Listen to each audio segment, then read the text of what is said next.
Selamat pagi rekan-rekan semuanya. Hari ini kita akan mulai untuk belajar pertama kalinya untuk belajar tentang pengantar teknopreneurship. Nah, semoga dengan apa yang kita sampaikan hari ini bisa menjadi tambahan informasi semua bagi saudara. Jadi di sini kita akan buat semacam roadmap, ya, artinya semacam perencanaan tentang apa yang Anda inginkan setelah lulus dengan teknik teknopreneurship yang akan kita bahas pada hari ini. Nah, kemungkinan di antara kita semua ada yang berkeinginan setelah lulus ingin bekerja di sebuah perusahaan ternama, ya, atau di sebuah PT. Atau ada juga di antara kita semua atau kalian semua ada yang berkeinginan untuk menjadi seorang pengusaha sukses. Nah, kenapa kita menginginkan itu semua antara kita bekerja, kemudian kita menjadi seorang pengusaha? Ya tentunya karena kita ingin mendapatkan uang yang banyak, ya kan? Nah, dan harapan selanjutnya tentu saja kita ingin berkeluarga. Nah, jadi ini adalah kira-kira gambaran yang ya pasti goalnya dari setiap manusia atau setiap orang yang setelah lulus kuliah, ya, ingin mendapatkan seperti yang ada di gambar tersebut. Lalu, ya, tanda tanya di sini adalah apakah yang saudara inginkan itu sudah sesuai dengan gambar yang ada di atas? Nah, jadi untuk menjadi seorang pengusaha yang sukses, kita perlu mempunyai sebuah skill atau karakter. Nah, jadi untuk membangun sebuah karakter dan skill, kita pernah atau mungkin di antara kita semua ada yang mengenyam di bangku SMK untuk meningkatkan soft skill-nya di bidang tertentu. Misalkan saudara SMK di bidang tata boga atau di bidang eh, teknologi komputer jaringan atau mungkin di bidang accounting. Nah, ini dalam rangka apa? Dalam rangka mengembangkan kemampuan soft skill saudara. Jadi tidak hanya teori saja yang saudara pahami, tetapi juga praktek. Dengan harapan saudara itu menjadi bagian roda ekonomi pemerintahan. Artinya apa kok roda ekonomi? Ya, saudara menjadi seorang entrepreneur gitu loh. Karena tidak hanya belajar teori, tapi juga langsung dipraktekkan dengan keadaan di dunia nyatanya. Nah, lalu di sini apa yang dimaksud dengan entrepreneur? Nah, entrepreneur itu menurut bahasa atau KBBI yaitu orang yang pandai dalam menentukan dan menyusun operasional atau pengadaan produk baru sehingga bisa menghasilkan sekaligus memasarkan produknya untuk kepentingan bisnisnya itu sendiri. Nah, it means artinya, kalau saudara menjadi seorang entrepreneur, saudara harus bisa melakukan, mengatur, dan memulai. Nah, di sini yang menjadi permasalahan kita semua adalah kapan kita memulai. Nah, ini yang menjadi permasalahan dan kadang kita ini sudah melakukan perencanaan matang tetapi mulainya itu yang belum tahu kapannya. Karena malas, ya kan? Jadi entrepreneur sini di garis bawahi adalah orang yang berani. Semua orang mempunyai kesempatan untuk melakukan dan menjalankan apapun bisnisnya. Tetapi entrepreneur ini hanya untuk orang yang berani.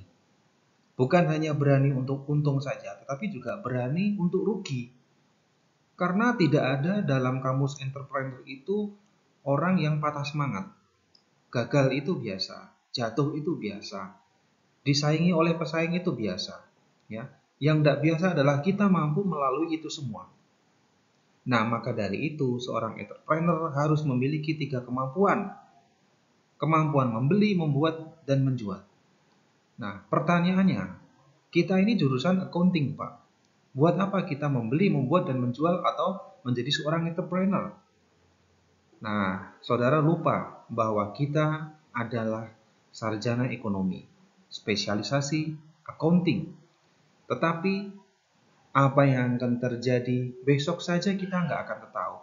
Lalu apa salahnya kita mempelajari semua ilmu yang berkaitan dengan bagaimana bertahan hidup di lingkungan dunia nyata. Ya, kalau kita hanya belajar satu ilmu aja, rugi. Banyak ilmu yang harus kita pelajari. Dalam rangka apa sih sebenarnya? Dalam rangka kita bisa survive. Kalau kita hanya mempunyai satu skill, kita punya satu senjata aja ibaratnya untuk bertarung di dunia nyata ini, rugi kita. Makanya kita harus mempelajari semua ilmu ya. Nah, catatan penting di sini, entrepreneur itu bukan sekedar pedagang. Kalau saudara hanya apa? Turun langsung di lapangan, jualan, dan saudara sebagai seorang yang jualan itu sendiri sekaligus pemiliknya, maka menurut buku yang pernah saya pelajari itu saudara bukan dikatakan entrepreneur, tapi apa? Pedagang. Makanya apa? Banyak yang di pasar itu bukan seorang pengusaha, tapi pedagang di pasar. Mohon maaf. Kalau pengusaha itu dia yang memikirkan, tetapi bukan dia yang menjalankan bisnisnya. Itu pengusaha. Saudara memikirkan, kemudian saudara merekrut, dan saudara mendrive orang tersebut agar bisa menjalankan sesuai dengan SOP yang sudah saudara buat.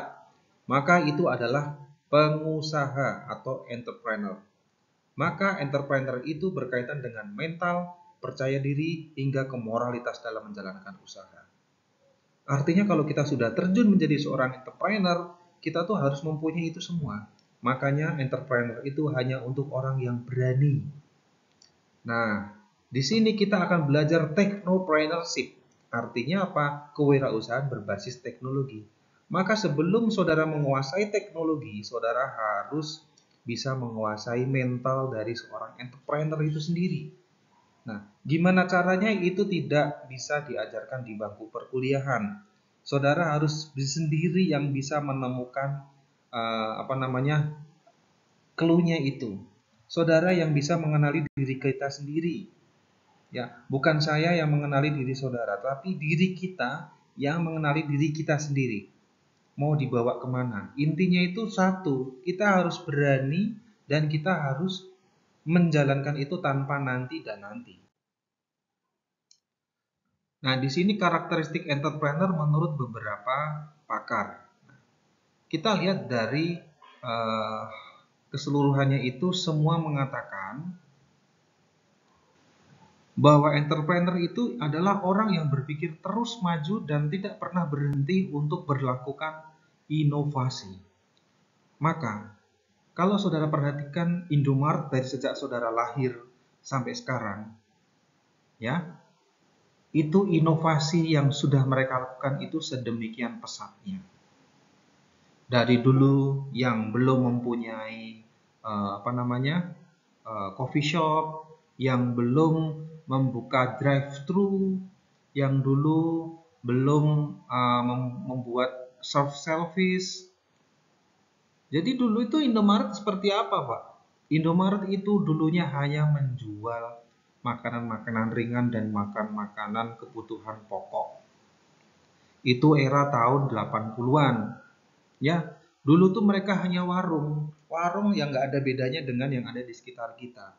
Tapi mereka melakukan inovasi ingin membuat seperti convenience store yang ada di Jepang. Nah, kalau saudara perhatikan di film-film di Jepang itu kan convenience store-nya luar biasa. Saudara mau cari apa aja di sana ada. Padahal itu adalah minimarket. Nah, konsep itulah yang ditiru oleh Indomaret untuk mengembangkan bisnisnya.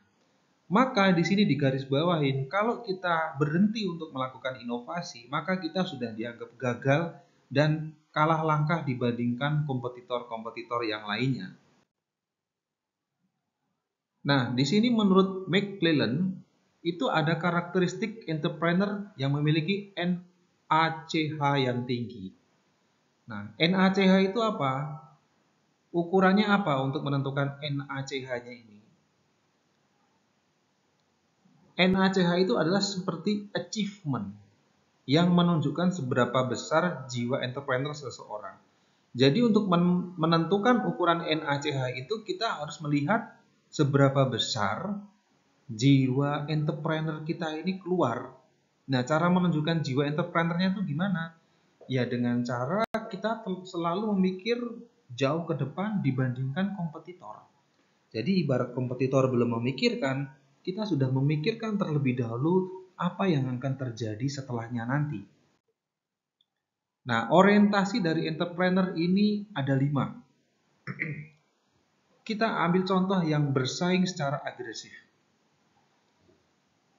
Jadi kalau ada istilah jalan santai aja gitu, jalani dengan sabar, pasti akan sampai dengan tujuan. Tidak bisa. Sebagai bukti contohnya, dulu di kota kita ini mall ada di mana?